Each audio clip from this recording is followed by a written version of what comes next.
जय हिंद। आपको पॉलिटी का क्लास 1 हम पढ़ा दिए थे, जिसमें संघ और उसका राज्य क्षेत्र था। आज पार्ट 2 पढ़ाएंगे, जिसमें हम नागरिकता बताएंगे और इससे रिलेटेड नागरिकता कैसे आ सकती है, कैसे जा सकती है, और ये समझेंगे कि एनआरसी लाने की ज़रूरत क्यों पड़ गई थी और एनआरसी क्या है, सीएए क्या है, एनपीए क्या है, ये सब के बारे में हम लोग समझेंगे। देखिए, सबसे पहले बात समझते हैं सिटीजनशिप किसे कहते हैं, नागरिकता क्या चीज़ होता है। तो हमारे किसी भी देश में 3 तरह के लोग रहते हैं। या तो कोई नॉर्मल पर्सन रहता होगा जो बाहर से घूमने आया है, जैसे कोई विदेशी ताजमहल को देखने आएगा, वो नॉर्मल पर्सन में आएगा। या तो फिर सिटीजन, जैसे हम देखने चले गए या कोई आम आदमी देखने चला गया तो वो सिटीजन हो गया। अब उसके बाद एक चीज़ होती है माइनॉरिटी। सिटीजन में ही एक आते हैं माइनॉरिटी। ये क्या होते हैं माइनॉरिटी? तो वैसे लोग जिनकी संख्या बहुत कम है, जिन्हें हम अल्पसंख्यक कहते हैं हिंदी में। अल्पसंख्यक 2 आधार पर हो सकते हैं। या तो उस धर्म को मानने वाले लोग कम हों तो उनकी संख्या कम हो गई, तो धार्मिक आधार पर अल्पसंख्यक, या फिर भाषाई आधार पर अल्पसंख्यक हो। जैसे हम ताजमहल देखने गए, एक जैन धर्म वाले ताजमहल देखने गए, वो भी अल्पसंख्यक है। हालांकि मुस्लिम भी अल्पसंख्यक है। हिंदू धर्म भी कई राज्यों में नॉर्थ ईस्ट में अल्पसंख्यक में आ जाते हैं, वो लोग वहाँ पे भी, वहाँ क्रिश्चियन धर्म ज़्यादा है। तो अभी बेसिक हम लोग ये समझेंगे कि सिटीजनशिप यानी नागरिकता क्या होती है। नागरिकता एक विशेष प्रकार का अधिकार है जो देश अपने यहाँ रह रहे लोगों को एक सर्टिफिकेट के रूप में देता है। जैसे आपका वोटर कार्ड जो है ना, वो एक तरह का नागरिकता का बहुत बड़ा प्रमाण हो जाता है। वह देश अपने नागरिकों को हर तरह के अधिकार देता है। उन्हें कानूनी अधिकार है, वो कहीं भी कुछ कर सकते हैं। उन्हें नौकरी का अधिकार है, वो किसी भी पोस्ट पे वो जॉब ले सकते हैं। उन्हें राजनीतिक अधिकार भी है, वो जाके कोई भी पार्टी का चुनाव लड़ सकते हैं, वोट डाल सकते हैं। लेकिन अगर नागरिक नहीं है ना, तो आप देश में आ सकते हैं, घूमेंगे, आपको कोई मारे पीटेगा नहीं। अगर कोई मारपीट भी दिया तो कानून उसको सजा देगी। जैसे कोई अमेरिका का आदमी आया है घूमने, या पाकिस्तान का ही कोई आदमी अगर ताजमहल देखने आया, उसको जाके हम पीट देंगे तो पुलिस हमको सजा दे देगी कि तुम होते कौन उसको मारने वाले। तो उसे हर चीज़ दिया जाएगा। लेकिन कोई विदेशी व्यक्ति जो भारत का नागरिक नहीं है, वो यहाँ आके कोई बड़े पोस्ट पे नहीं आ सकता है। जैसे राष्ट्रपति, प्रधानमंत्री, सुप्रीम कोर्ट का जज, राज्यपाल, ये सब नहीं बन सकता है। ना ही वो यहाँ पर आकर कोई वोट डाल सकता है और ना ही खुद चुनाव में लड़ सकता है। तो बेसिक अधिकार यही है कि आप देश के नागरिक हैं या नहीं है, जीने आपको दिया जाएगा, आपको कोई मारपीट नहीं करेगा। लेकिन नागरिकों को कोई एकदम प्रीमियम लेवल का कुछ अधिकार है, जिसे हम नागरिकता कहते हैं। नागरिकता का पहली बार सबसे पहले वर्णन किसी ने किया था, तो वो अरस्तु ने किया था। अरस्तु नागरिकता के बारे में बोला था। नागरिकता की चर्चा संविधान के 22 भाग में से दूसरा जो भाग है, भाग 2 में है। और भाग 2 में तो अनुच्छेद 5 से 11 तक, हम 1 से 4 तक पढ़ा दिए, आज 5 से 11 तक अनुच्छेद आप समझ जाएंगे। आपकी नागरिकता से कोई क्वेश्चन नहीं छूटेगा, हर एक चीज डाउट को क्लियर कर देंगे। नागरिकता की चर्चा अनुच्छेद 5 से 11 तक है। अनुच्छेद 5 सबसे पहले समझते हैं, ये क्या कहता है। ये कहता है कि संविधान के प्रारंभ में नागरिकता। संविधान का प्रारंभ, अब पहले समझिए प्रारंभ कब हुआ था। तो संविधान प्रारंभ हुआ था 26 जनवरी 1950 को। इसी दिन से संविधान पूरे देश में लागू हो गया। अब बात आई कि लागू हो गया तो हम किसे कहेंगे कि भारत के तुम नागरिक हो। बहुत से तो अंग्रेज भी उस वक्त तक भारत के थे, सब एनी बेसेंट भी उस वक्त भारत में थी लोग, तो ये लोग को क्या आप नागरिक बोल देंगे। और कौन कौन नागरिक है कौन नहीं है, उसी में भारत का विभाजन हो गया। तो इसके लिए अनुच्छेद 5 जो है वो 3 शर्तें दिया और कहा इन 3 शर्तों में से कोई एक भी शर्त अगर आप पालन कर लेते हैं तो हम आपको भारत का नागरिक कह देंगे। पहला कि उसका जन्म भारत में हुआ हो, तो वो भारत का नागरिक है। अब देखिए 1950 में तो हम थे नहीं, और ना ही मेरे पिताजी थे। मेरे पिताजी का जन्म वही 1960 के आसपास का है, 60-65 का। तो उस वक्त मेरे दादाजी होंगे, आप लोग कभी दादाजी होंगे आज़ादी के वक्त में। तो आपके दादाजी को नागरिकता किस आधार पर मिली? उन लोग जन्म से यहीं पर थे, यहीं उनका जन्म ही हुआ, इसलिए उन्हें नागरिकता मिल गई। लेकिन बहुत से ऐसे लोग थे उस वक्त जो आज़ादी की लड़ाई 1947 में चल रही थी, तो उस लड़ाई में वो अंग्रेजों का मुकाबला करने के लिए विदेशों में भी गए थे। आप देखे होंगे कनाडा में भी आंदोलन चलाया गया था, सैन फ्रांसिस्को में लाला हरदयाल ने भी वहाँ चलाया था गदर पार्टी। तो बहुत से क्रांतिकारी विदेशों में भी थे।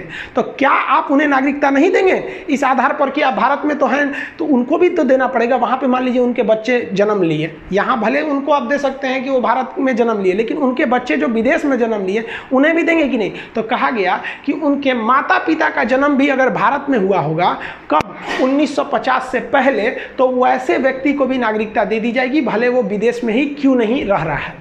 एक और चीज कहा गया इसमें कि संविधान लागू किस दिन लागू हुआ? 26 जनवरी 1950। लागू होने से 5 साल पहले से ही अगर कोई रह रहा है तो लागू हुआ 1950, यानी अगर 1945 से या उससे भी पहले से कोई भारत में रह रहा है तो हम उसे भी नागरिकता दे देंगे। जैसे एनी बेसेंट थी, वो विदेशी थी, आयरलैंड की, भारत में बहुत काम किया उन लोगों ने, स्वतंत्रता में भी बहुत बड़ा योगदान रहा, तो उनको नागरिकता मिला इसके आधार पर। हम लोग के दादाजी को नागरिकता मिले, आप लोग में भी ज्यादातर लोगों को जन्म के आधार पर ही मिला होगा। तो अनुच्छेद 5 केवल जन्म के आधार पर नागरिकता देता है, ये तीनों का होना जरूरी नहीं है, मेनली कोई एक हो सकता है तो आप नागरिक हैं भारत के। देखिए आप अनुच्छेद 6 और अनुच्छेद 7 को समझते हैं।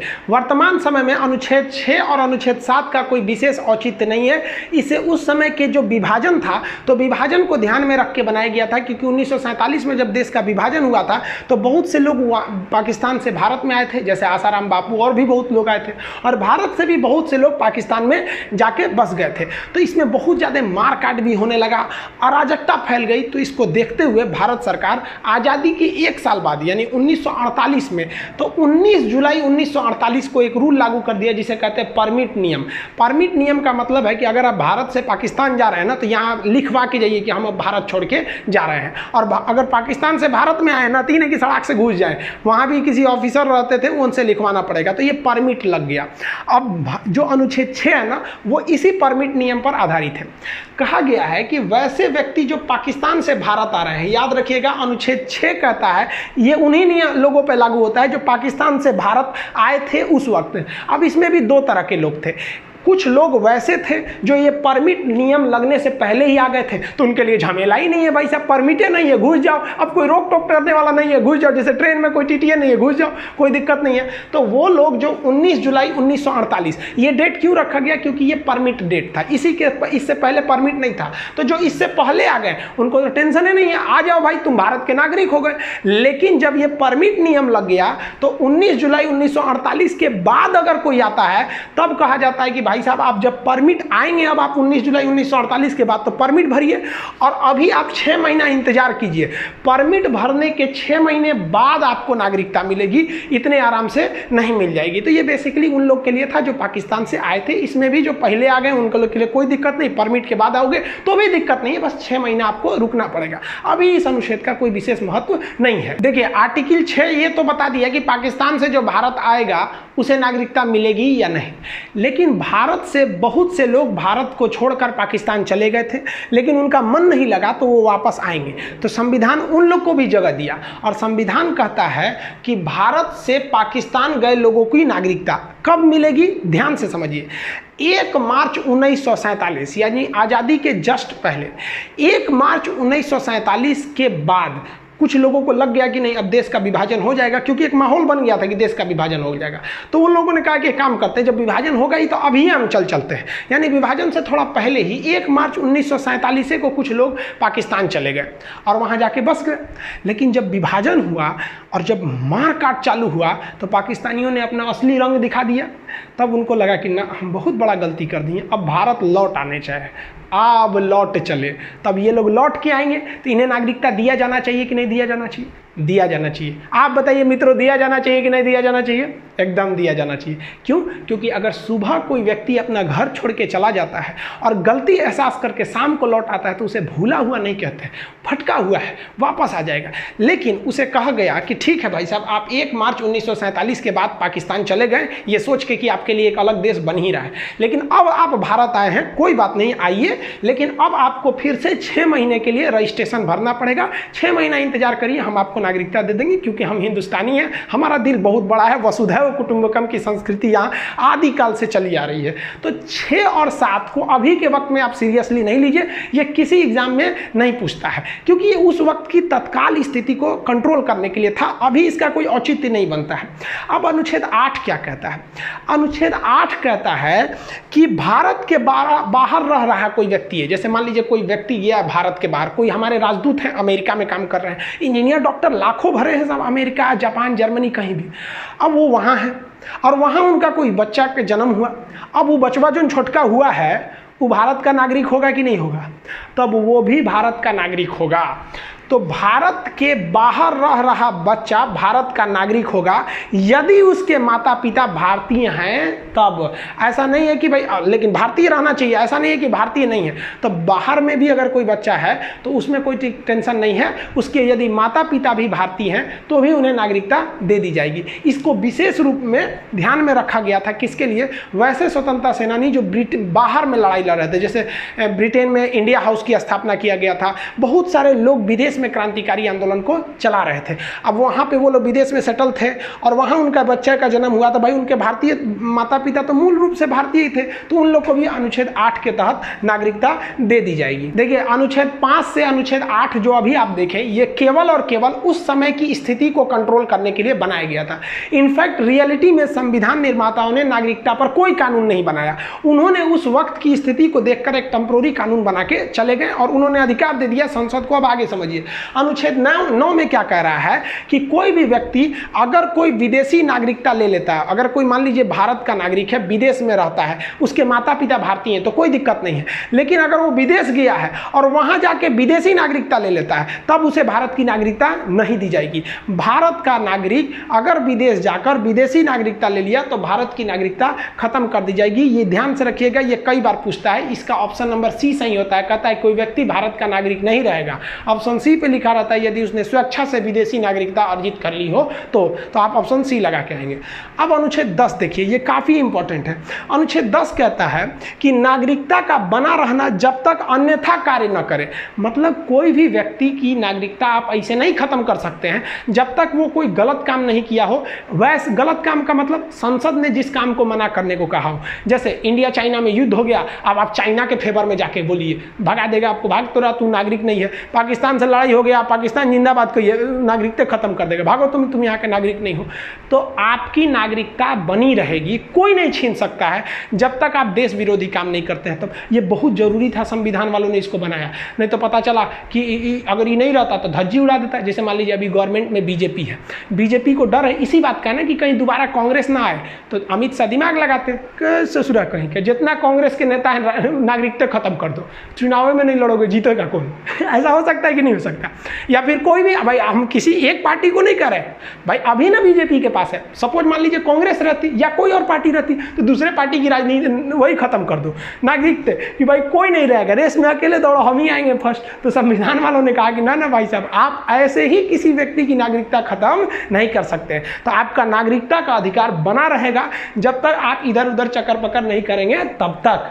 और अनुच्छेद 11 में कह दिया गया है कि नागरिकता संबंधी कानून एक बढ़िया सा कानून संसद बनाएगी और संसद का गृह मंत्रालय। तो अनुच्छेद 11 कहता है कि नागरिकता संबंधी कानून बनाने का अधिकार संसद को है। लेकिन क्वेश्चन पूछेगा संसद के किस मंत्रालय को है? तो गृह मंत्रालय को है, वही होम मिनिस्ट्री इसको बनाती है आपके नागरिकता का कानून। अब आप इसे फटाफट रिवाइज कीजिए एक झटके में। देखिए अनुच्छेद 5 क्या कहता है? प्रारंभ में नागरिकता जिनका जन्म हुआ उनको मिल गया।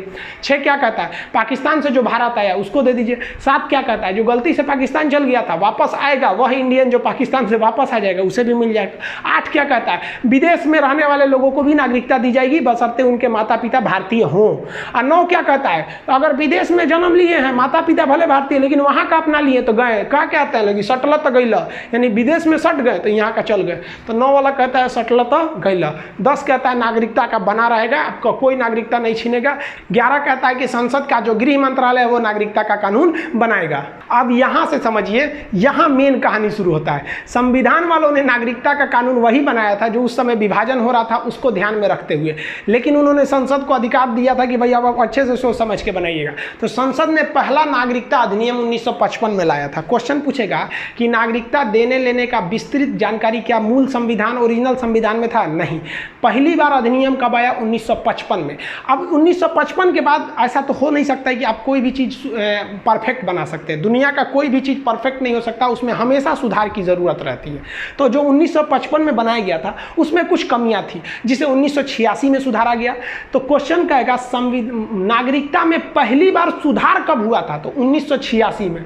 लेकिन नागरिकता का कानून पहली बार कब आया था? तो 1955 में, जो पहला अधिनियम आया था। लेकिन सुधार पहली बार 86 में, फिर 92 में सुधार हुआ, 2003 में हुआ, 2005 में हुआ, थोड़ा मोड़ा सुधार 2015 में भी हुआ था, और 2019 में तो एनआरसी वाला चीज़ आया, बड़ा लंबा चौड़ा है, उसको तो विस्तृत समझेंगे हम लोग।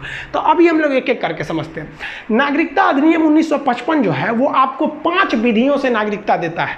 कहेगा संविधान में कितने प्रकार से नागरिकता ले सकते हैं? तो 5 टाइप का। किस अधिनियम के तहत? 55 के तहत। अब हम उन 5 को समझते हैं। सबसे पहला होता है जन्म के आधार पर। यह बड़ा फालतू कानून बनाया गया था, एकदम रियल बोल रहे हैं, बिना सोचे समझे इस कानून को बना दिया गया, फालतू कानून। जन्म के आधार पर कहा गया कि कोनो भारत में आके जन्म ले लेगा ना तो भारत का नागरिक हो जाएगा। ससुरा पाकिस्तानी सब इसका मिसयूज करने लगा, सब 8-8 गो पत्नी रखा सब, और क्या करता था, सबको लोड कर देता था सब, अब भारत में छोड़ देता था सब, वो सब आके यहाँ डिलीवरी हो जाता था उन सबको। अब हमारा कानून है कि भारत में जन्म लेगा किसी का भी बच्चा वो भारत का नागरिक होगा, और ससुरा बड़ा होकर आतंकवादी बन जाता था, धाए धाए धाए धाए बम चलाता था। अब कहे से फिर ससुरा ही तो बड़ी दिक्कत हो गया।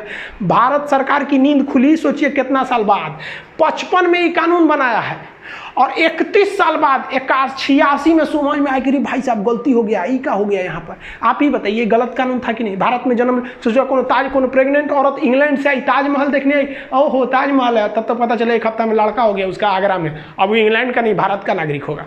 तो भाई इसमें पहले था कि किसी को भी दे दिया जाएगा, लेकिन सरकार अपनी गलतियों को समझी और धीरे धीरे ही सुधार आता है। हम लोग एक गुलाम थे, आज़ादी मिला तो क्या चाहते हैं, एक के बार आप आइंस्टीन बन जाइएगा। तो 1986 में हम लोगों ने एक नियम बना दिया। नियम ये बनाया कि जो बच्चा जन्म ले रहा है ना भारत में, उसकी माता या पिता में से कोई ना कोई एक कम से कम भारतीय रहना चाहिए, तभी हम उसको देंगे नागरिकता, नहीं तो अच्छा हुआ, मिसयूज थोड़ा कम हुआ इससे। इसके बाद इसमें एक और सुधार किया गया 2003 में कहा गया कि देखिए माता पिता में से कोई एक नागरिक होनी चाहिए, लेकिन दोनों की नागरिकता वैलिड होना चाहिए, इनवैलिड नहीं होना चाहिए। मतलब धोखे से नागरिकता नहीं अर्जित करिए। कैसे? ध्यान से समझिए। पाकिस्तानी कैसे मिसयूज करने लगे सब। भारत की कोई महिला है, ठीक है, कश्मीर उश्मीर की कोई महिला, अब पाकिस्तान का कोई लड़का है, वो आया घूमने के बहाने, झूठे पहले से सब कुछ पहले से प्लानिंग चलती थी, घूमने के बहाने आया 6 महीना का वैलिडिटी लेके कि हम स्टूडेंट हैं, पढ़ने आ रहे हैं या घूमने आ रहे हैं, यहाँ भारत की किसी महिला से शादी कर लिया, और उससे जो बच्चा जन्म लिया, अब वो बचवा क्या हो गया? भारत का नागरिक, क्योंकि भाई उसकी माता तो भारतीय थी, वो तो पाकिस्तान से आया था।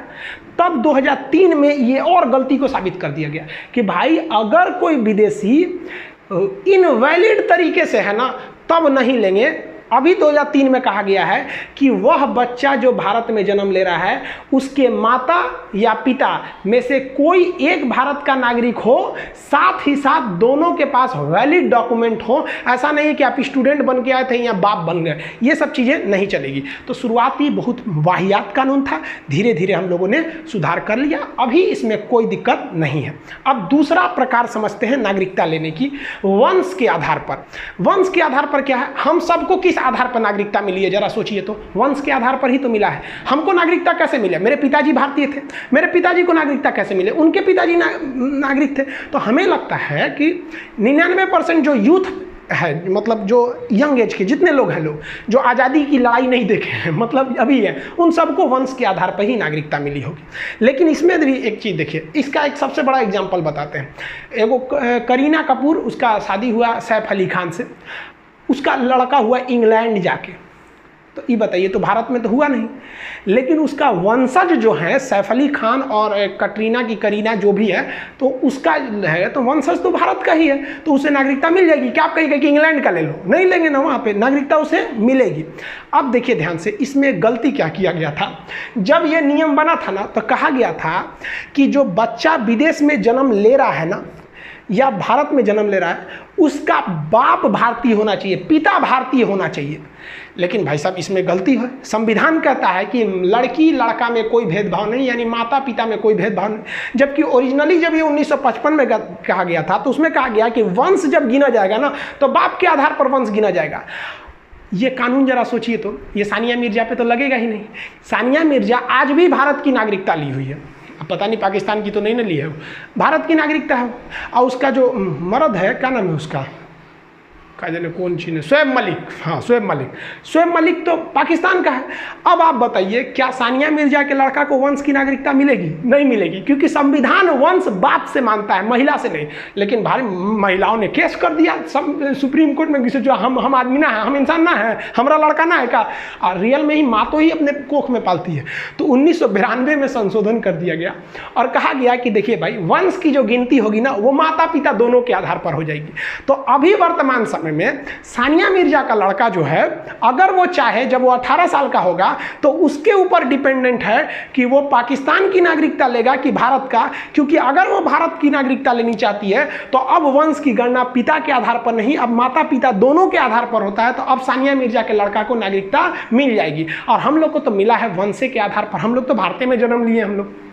अब तीसरी विधि समझते हैं। आई होप आप ये दोनों विधि समझ गए होंगे। तीसरी विधि को हम कहते हैं बाई रजिस्ट्रेशन, इसको डिसेंट कहते हैं इंग्लिश में, इसको हम बाई बर्थ, बाई डिसेंट, और इसे कहते हैं बाई रजिस्ट्रेशन। रजिस्ट्रेशन मतलब पंजीकरण, फॉर्म भर के नागरिकता ले लीजिए। तो फॉर्म भर के काहे नागरिकता लेंगे? तो मान लीजिए आप भारत में नौकरी करने आए, विदेश के थे, अमेरिका के कहीं के थे, भारत में नौकरी करने आए, आपको भारत बहुत जचने लगा, आप कहें कि हम यहीं रह जाते हैं, तो आप फॉर्म भर लीजिए। तो फॉर्म भरने तभी फॉर्म भर सकते हैं जब आप कम से कम 7 साल यहाँ रह गए हैं। इन्हें कि आए 2 महीना घूम लिए, ओह ताजमहल बहुत बढ़िया है, रह जाओ, नागरिकता मिल गया, बम मार दो कहीं हो जाके, ये सब नहीं होगा यहाँ पर। आप कम से कम 7 साल रहना चाहिए। या मान लीजिए आप भारत में आए, भारतीय किसी लड़की से आपने विवाह कर लिया, और विवाह करने के बाद आप 7 साल यहाँ रह गए, और 7 साल रहने के बाद अब आप एलिजिबल हो गए। 7 साल से पहले फॉर्म नहीं भर सकते हैं। जब 7 साल रह गए हैं, यहाँ नौकरी कर लिए या यहाँ किसी से शादी कर लिए, 7 साल हो गया, तब आप पंजीकरण यानी रजिस्ट्रेशन का फॉर्म भर लेंगे। मिनिस्ट्री ऑफ होम अफेयर, गृह मंत्रालय में मिलेगा, आप लगा दीजिए, का मन करेगा नागरिकता देगा चाहे नहीं देगा। ये नहीं कि 7 साल हो गया तो नागरिकता ले लो, तो जब पूरा आतंकवादी यहीं घुस जाएगा सर 7-7 साल रह के। 7 साल रहने में क्या जाता है, 7 साल ट्रेनिंग लेगा, सब गली मोहल्ला देखेगा, सब किधर से किधर भागेंगे। जैसे कहा जाता है कि IAS बनने के लिए आपके पास ग्रेजुएशन होना चाहिए। तो इसका मतलब क्या, ग्रेजुएशन हो जाएगा तो कह दीजिएगा सरकार बना दीजिए IAS, ग्रेजुएशन तो हो ही गया। ये कोई मतलब है? वो तो एलिजिबिलिटी है, उसके ऊपर अब सरकार की मर्जी है, देगा कि नहीं देगा, आपका ट्रैक रिकॉर्ड देखेगा। यहाँ लड़का गलती क्या कर देता है, यहाँ 5 साल मार देता है। पहले ये नियम 5 साल था, और उससे भी पहले ये नियम जब 1955 में था ना, तो ये केवल 6 महीने थे। तो धीरे धीरे इसको सुधार किया गया, क्योंकि मिसयूज ना हो। आप समझ रहे हैं? अब आप ही बताइए ना, एग्जाम में क्वेश्चन आएगा तो लेटेस्ट वाला ना पूछेगा कि पूछेगा 1955 में कौन चीज था, ऐसा थोड़ी पूछता है। तो अभी याद रखेंगे 7 साल है। तो 3 प्रकार की नागरिकता आप समझ गए। अब चौथा प्रकार की नागरिकता समझते हैं, अब कैसे लीजिएगा। उसे कहते हैं देसीकरण। देसीकरण को हम लोग कहते हैं नेचुरलाइजेशन। नेचुरलाइजेशन का मतलब क्या होता है कि यदि आप भारत में आए हैं, ना ही यहाँ नौकरी कर रहे हैं और ना ही यहाँ किसी से शादी किए हैं, लेकिन भारत में आए हैं और भारत आपको बहुत अच्छा जच गया, और आप यहाँ बोली जाने वाली 22 भाषाएं जो अनुसूची 8 में है, कश्मीरी, सिंधी, पंजाबी, हिंदी, बंगाली, असमी, उड़िया, गुजराती, मराठी, कन्नड़, तेलुगु, तमिल, मलयालम, उर्दू, संस्कृत, नेपाली, मणिपुरी, कोंकणी, बोडो, डोगरी, मैथिली, संथाली, इन 22 भाषाओं में से कोई एक भाषा अगर आप जान गए हैं तो आपको नागरिकता मिल सकती है। तो इसमें कुछ शर्तें हैं, कम से कम आपको 10 साल रहना पड़ेगा, और कोई भारतीय भाषा में से किसी एक भाषा को आपको जानना चाहिए, और आपका कला या विज्ञान में एक अच्छी रुचि होनी चाहिए। आप साइंटिस्ट टाइप के रहना चाहिए, तो आप आके मिल सकते हैं। जैसे एग्जाम्पल में पाकिस्तानी गायकार हैं, क्या नाम है, अदनान सामी। अदनान सामी 10 साल से भारत में हैं, उनसे ज़्यादा हैं, भारतीय भाषा भी जानते हैं, हिंदी जानते हैं, अच्छे गायकार हैं वो, और कला में उनका योगदान है, विज्ञान में तो है नहीं। और ऐसे अभी तो ट्रैक रिकॉर्ड रहा है, कोई देश विरोधी गतिविधियों में नहीं लगे हैं, तो भारत सरकार ने उन्हें नागरिकता दे दिया।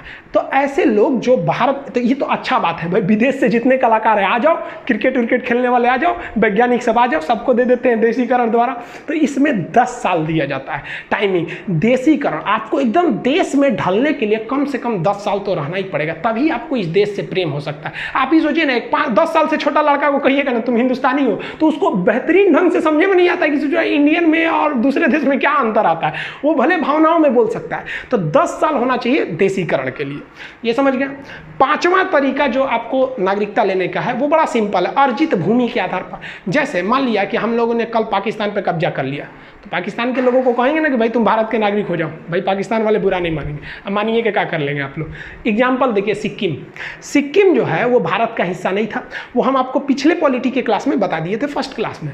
सिक्किम को 16 मई 1975 को सिक्किम को भारत का हिस्सा बना लिया गया। तो भाई आपके वहाँ के लोगों को भी तो आप नागरिकता देंगे ना। पहले भी तो यही होता था ना, कोई राजा मान लीजिए मगध का राजा उठा और कब्जा कर लिया दूसरे राज्य पर, अगल बगल के राज्य पर, मान लीजिए कि किसी दूसरे वज्जी पर कब्जा कर लिया इधर उधर, तो वहाँ के राजा वहाँ के लोगों को नागरिकता दे देता था। तो ये तो सिंपल है कि अगर कोई अर्जित भूमि कर लिए हैं तो आपको नागरिकता मिल जाएगी। एग्जाम्पल में सिक्किम। तो आपसे कहेगा नागरिकता संबंधी अधिनियम जो 1955 में आया था, कितनी विधि से नागरिकता देता था? 5। एकदम घोर के पी जाइएगा, 5। लेकिन इसमें 3 ऐसी भी विधियां थी जिससे आपकी नागरिकता छीन ली जाएगी। पहला था त्याग करके। अगर आप किसी दूसरे देश की नागरिकता ले लिए, यानी सटल तो इनने से गई ला, दूसरे को सटे तो इधर से चल गए, तो त्याग कर दिया जाएगा। बर्खास्त कर दिया जाए। कैसे बर्खास्त किया जाएगा भाई साहब आपको? तो भाई आप पता चला आपने लड़ाई हुआ है इंडिया में चाइना में, और आप मार चाइना जिंदाबाद, चाइना जिंदाबाद कूच के यहाँ रख देगा आदमी, बर्खास्त कर दिया जाएगा आपकी नागरिकता। मान लीजिए आप पागल हो गए, एकदम मेंटली डिस्टर्ब हो गए, कोई राष्ट्रपति आ रहा है, मान लीजिए व्लादिमीर पुतिन आ रहे हैं दिल्ली में, आप ओके देख मुँह पे थूक दीजिए, ले थू। भाई पुतिन कहेगा ना कि भारत का नागरिक हमारे ऊपर थूक दिया, ऐसा नहीं ना होता। भारत सरकार नागरिकता खत्म कर देगी, पागल है, उसे सिर्फ भगा को पागल है, इसको बस जिंदा रहने दो, बाकी इसके बाद का कोई बुराई ये कहीं का नहीं है, ना ये हिंदुस्तानी है ना पाकिस्तानी है, ये पागल है। तो उल्टा सीधा काम करेंगे, सनक वनक जाएंगे ना, तो आपकी नागरिकता को बर्खास्त कर दिया जाए। वंचित कर देना, आपकी नागरिकता वंचित कर दिया जाएगा। मान लीजिए कि आप भारत में आए थे और 7 साल रहबे नहीं किए थे, झूठे दिखा दिए कि हम 7 साल से हमको दे दीजिए पंजीकरण द्वारा, या मान लीजिए 2 साल हैं, आप कह रहे हैं कि 10 साल से हैं, फर्जी सर्टिफिकेट बना लिए हैं, देशीकरण से ले लिए, बाद में पता चलेगा ना तो सरकार आपको वंचित कर देगी कि भगा इसको फर्जी है यहाँ पे। या फिर आप भारत के नागरिक हैं कि विदेश में जाकर 7 साल बस गए कहीं उधर कंटिन्यू, तो भी यहाँ से वंचित कर दिया जाएगा। तो 5 विधियाँ हैं आपको नागरिकता देने की, और 3 विधियाँ हैं आपकी नागरिकता छीन के लतिया देने की।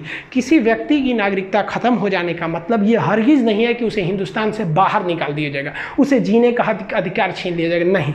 उसे 2-3 अधिकार छीने जाएंगे, एक वोट डालने का, एक चुनाव लड़ने का, यानी ये दोनों को हम राजनीतिक अधिकार करते हैं, ये छीन लिया जाएगा। और कुछ कानूनी अधिकार है, जैसे बड़े बड़े पोस्ट पर जज नहीं हो सकता है, पुलिस में नहीं हो सकता है, राष्ट्रपति प्रधानमंत्री नहीं हो सकता, ये सब नहीं हो सकते। बाकी आप भारत में रहिए, कमाइए, खाइए, कोई दिक्कत नहीं, आधार कार्ड नहीं बनेगा आपका। आप जो क्वेश्चन फटाफट पूछते हैं उसको देखिए। भारत में नागरिकता किस देश से लिया गया? तो ब्रिटेन की तरह भारत से नागरिकता ले ली गई। हमारे संविधान का 85% से ज़्यादा हिस्सा विदेश से ही आया है, 15% को बनाए हैं हम लोग 3 साल में। तो ये हो गया ब्रिटेन से। हमारे पास किस प्रकार की नागरिकता है? तो हमारे पास जो है एकहरी नागरिकता है। एकहरी नागरिकता का मतलब है आपके पास केवल हिंदुस्तान की नागरिकता है, लेकिन आप कहीं ना कहीं किसी राज्य में रहते होंगे। जैसे मान लीजिए कोई राजस्थान में रहता है, तो वो ये नहीं कह सकता है कि भाई हम राजस्थान के भी नागरिक हैं, भारत के भी नागरिक हैं। वो ये कहेगा कि हम राजस्थान के निवासी हैं और भारत के नागरिक हैं। जैसे बिहार में है तो बिहार का निवासी या आवासीय है और भारत के नागरिक हैं। आप कभी बनाएंगे यूपी की नागरिकता दे दीजिए, फाड़ के फेंक देगा। भारत में दोहरी नागरिकता थी जम्मू कश्मीर में, उसके बाद जम्मू कश्मीर की भी नागरिकता थी, भारत की भी थी, लेकिन अब वो खत्म हो गया और हम लोग के लिए अच्छा है, पढ़ाने में आराम है। अब भाई पूरे भारत में एकहरी नागरिकता काम खत्म, एक ही नागरिकता ले सकते हैं। अब कुछ लड़कों को कंफ्यूजन होती है, एकहरी नागरिकता का मतलब एक के देश की नागरिकता, आप हिंदुस्तान और चाइना दोनों का नहीं रख सकते। भाई साहब इसका मतलब नहीं होता एकहरी नागरिकता। ऐसा तो कहेंगे तो पूरी दुनिया में ऐसा कहीं नहीं है कि आप 2 देशों की नागरिकता एक साथ रख सकते हैं। अभी थोड़ा सा विवाद हो गया था ना अक्षय कुमार के इशू को लेकर, थोड़ा बहुत कि वो मतलब कनाडा वाला इशू नॉर्मल था, वो कोई बहुत बड़ा इशू नहीं था। तो देखिए ये अब यहाँ आगे समझते हैं कि अधिनियम कब आया था। तो 1955 में ये अधिनियम आया था। पहला संशोधन 1986 में, फिर 92 में, फिर 2003 में, फिर 5 में, फिर 15 में, फिर 2019 में। तो ये कई बार पहला हुआ। अब प्राप्ति की विधि कितनी प्रकार से ले सकते हैं? 5 तरह से। खो सकते हैं 3 प्रकार से। कौन मंत्रालय कानून बनाएगा? तो गृह मंत्रालय। ये नागरिकता की जो चीज़ें हैं ये आप समझ गए होंगे। अब कुछ ऐसे टर्म्स एंड टर्मिनोलॉजी है जो आपको समझना चाहिए। जैसे एनआरआई कौन है? एनआरआई अकाउंट भी होता है ना एनआरआई। फिर पीआईओ कौन है? फिर ओसीआई कौन रहते हैं?